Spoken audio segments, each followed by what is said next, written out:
அனைவருக்கும் வணக்கம். இன்னைக்கு நடந்த அமைச்சரவை கூட்டத்தில் நிதிநிலை அறிக்கை குறித்து பல்வேறு விளக்கங்களை அந்த துறையினுடைய அதிகாரிகள் தெளிவாக எடுத்து சொல்லியிருக்கிறாங்க. அது மட்டும் இல்லாமல் ஒரு முக்கியமான ஒரு முடிவு எடுத்திருக்கிறோம். அது என்னன்னா, அதுக்காக தான் உங்களை கூப்பிட்டுருக்குறோம். தமிழ்நாடு இன்னைக்கு மிகப்பெரிய உரிமை போராட்டத்தை நடத்த வேண்டிய சூழ்நிலைக்கு தள்ளப்பட்டிருக்கு. ஆகவே வருகிற 5ஆம் தேதி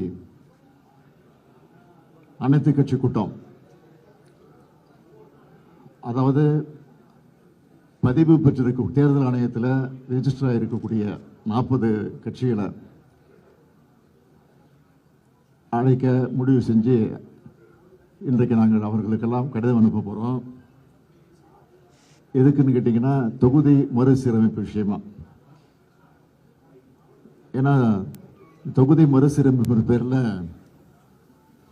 தென்னிந்தியாவுடைய தலைக்கு மேலே ஒரு கத்தியை தொங்கிக்கிட்டு இருக்கு. இப்போ எதுக்காக சொல்கிறேன்னா, எல்லா வளர்ச்சி குறியீடுகள்லையும் முதன்மை மாநிலமாக இருக்கக்கூடிய தமிழ்நாடு கடுமையாக பாதிக்கப்பட்டிருக்கு.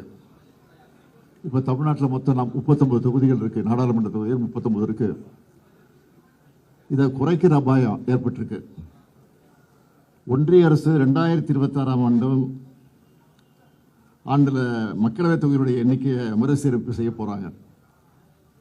பொதுவாக இதெல்லாம் மக்கள் தொகையை கணக்கிட்டு தான் செய்யப்படுது. மக்கள் தொகை கட்டுப்படுத்தல் என்பது இந்தியா நாட்டுடைய மிக முக்கியமான இலக்கு. அந்த இலக்கை பொறுத்த வரைக்கும் நம்ம தமிழ்நாடு வெற்றி பெற்றிருக்கு. அது எல்லாருக்கும் தெரியும். பல பத்தாண்டுகளாக வெற்றிகரமான குடும்ப கட்டுப்பாடும், பெண்கள் கல்வி மற்றும் சுகாதார முன்முயற்சிகள் மூலம் நாம் இதை சாதிச்சிருக்கிறோம். மக்கள் தொகை குறைவாக இருக்கிற காரணத்தினாலே நாடாளுமன்றத்தினுடைய எண்ணிக்கையும் குறைக்க வேண்டிய ஒரு சூழ்நிலை ஏற்பட்டிருக்கு. இப்போ நாடு முழுக்க இருக்கக்கூடிய மக்களவை அடிப்படையில் தொகுதிகளை பிரித்தா தமிழ்நாட்டில் இருக்கக்கூடிய தொகுதிகளில் 8 தொகுதிகளை இழக்க வேண்டிய ஒரு சூழ்நிலை ஏற்பட்டிருக்கு.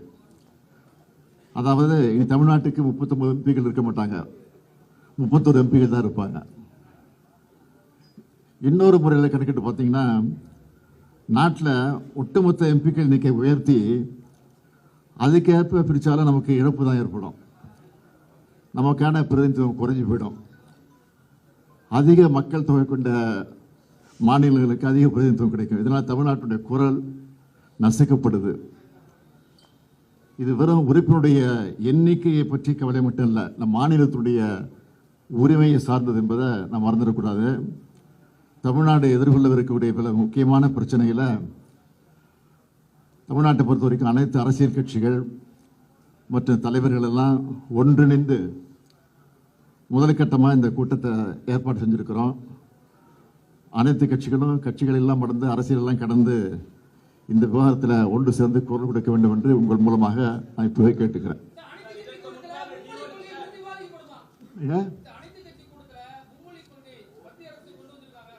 அதாவது இது அனைத்து என்ன கேட்டீங்க, மும்மொழி கொள்கை மட்டும் இல்லை, நீட்டு பிரச்சனை, மாநில அரசுக்கு தர வேண்டிய நிதி பிரச்சனை, எல்லா பிரச்சனைகளுக்கும் நீங்கள் கேட்குற மும்மொழி கொள்கை, இந்த பிரச்சனைகளுக்கெல்லாம் தீர்வு காணணும்னா நம்ம எம்பிக்கள் அதிகமாக இருந்தால் தான் குரல் கொடுக்க முடியும். ஆக அதுதான் முக்கியத்துவம். ஆக அதை தான் அடிப்படையை வச்சு தான் கொடுத்த கூட்டம்.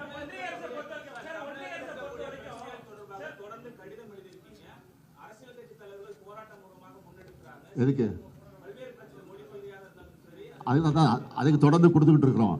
இது ஒன்றும் பதில் கிடைக்கல, அமைதியாக தான் இருக்கிறாங்க.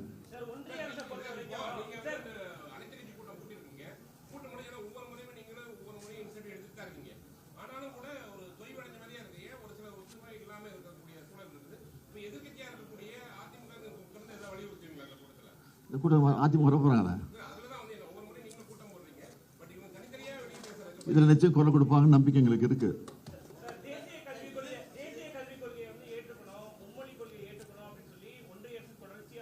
சொல்லிக்கிட்டு இருக்காங்க. தமிழ்நாட்டை பொறுத்த வரைக்கும் யாரும் சொல்லல. நிச்சயமாக வித்துடுது. அதுக்கு நாங்கள் தயாராக இருக்கிறோம்.